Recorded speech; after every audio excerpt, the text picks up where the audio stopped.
Caitlin Clark has now broke that glass ceiling, and they should be bowing at her. She's going to create jobs and money. To hell with the WNBA. They're nothing. They're nobody. Nobody's watching. They lost $50 million. As predicted, the WNBA collapsed following the unexpected departure of Caitlin Clark.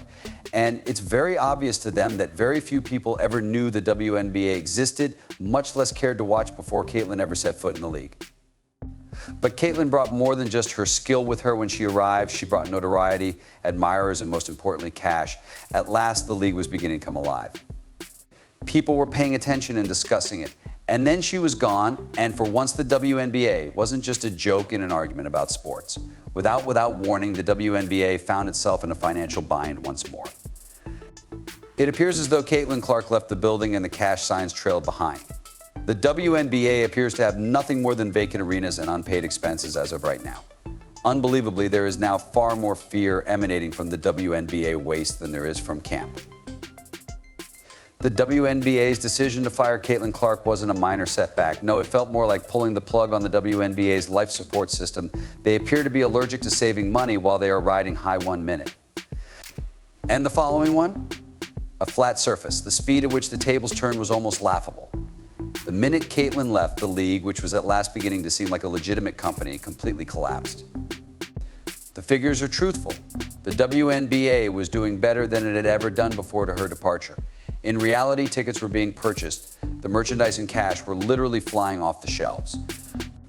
Yes, they were swimming in it like it was Scrooge McDuck. However, it seems as though someone has turned on the switch lately. Furthermore, the financial crisis has been very disastrous.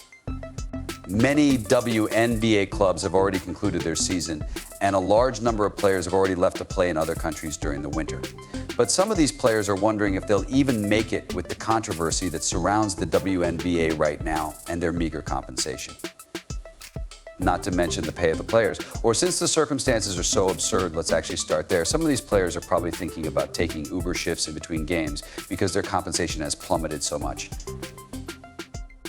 We're talking about pay that would make the gym teacher at your high school seem like a Wall Street titan.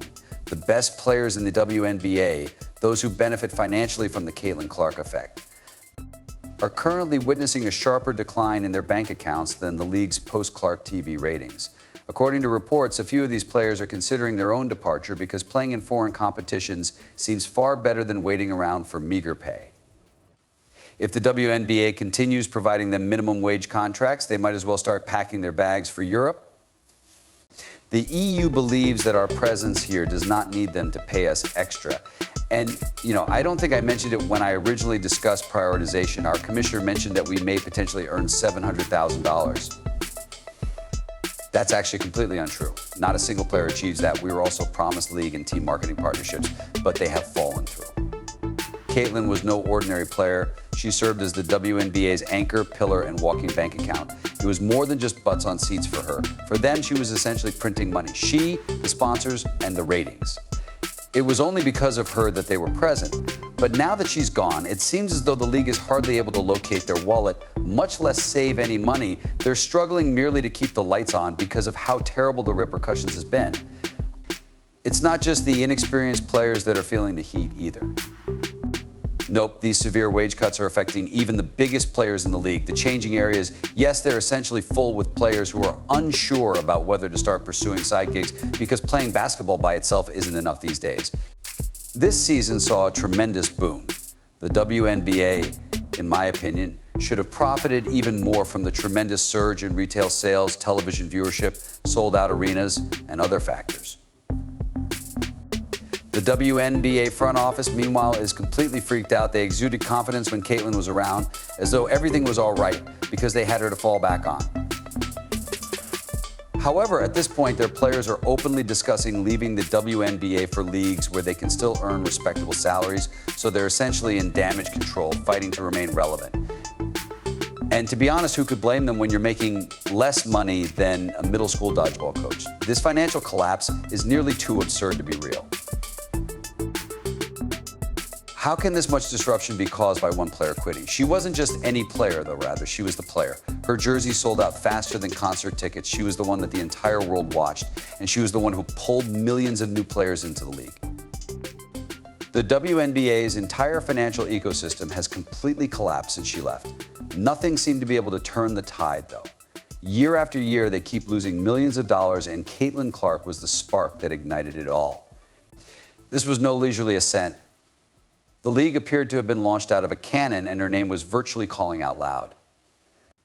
The Indiana Fever, who earlier had trouble even getting people to acknowledge their existence, found themselves inundated with admirers as though their performance was the final one ever held. A 255% increase in ticket sales. Yes, that's ridiculous as well as impressive. Indiana became the new WNBA attendance champions after their home games drew a full house of 17,036 fans instead of just a few dispersed spectators and concession workers. And Indiana wasn't the only state participating.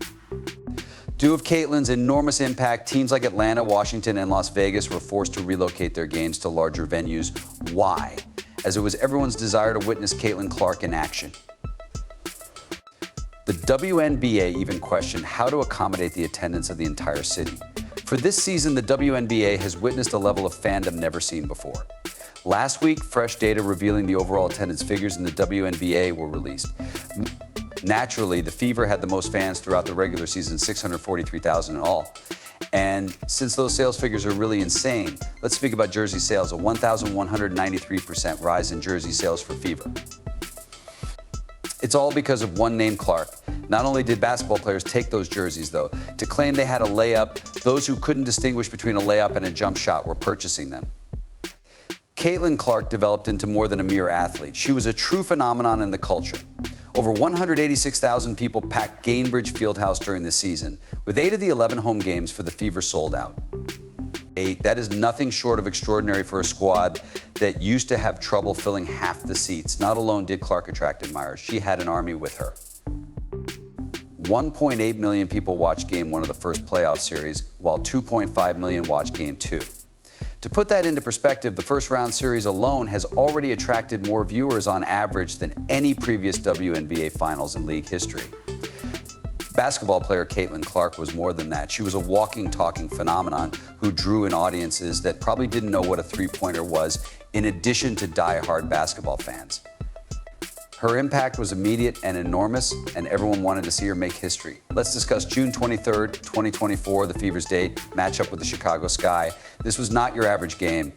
At its peak, the game attracted 3.3 million watchers, but it only attracted 2.3 million. Not only is that outstanding for the WNBA, it's significant.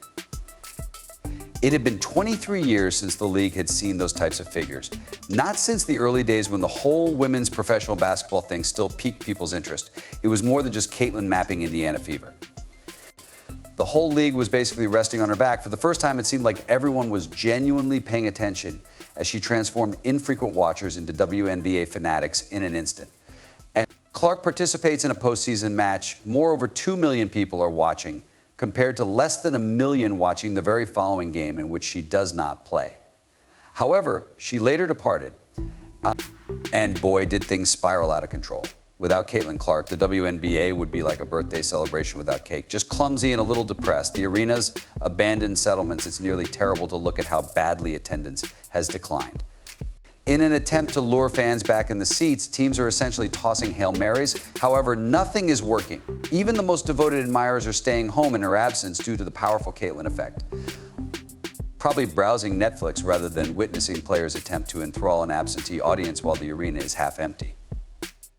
The figures are truthful. Tickets to the Fever games were in high demand during Caitlin's playing days. Consider that game against the Chicago Sky on June 23rd. Reselling tickets brought in an average of $346.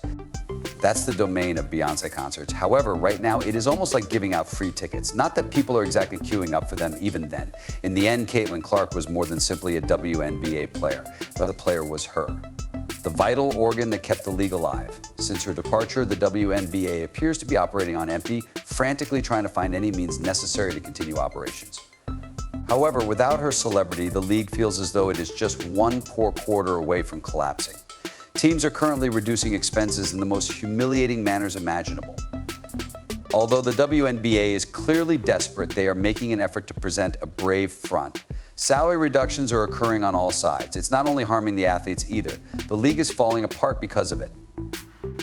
It was like taking down the bottom Jenga block when Caitlin left. As of right now, nobody knows how to stop the entire thing from collapsing.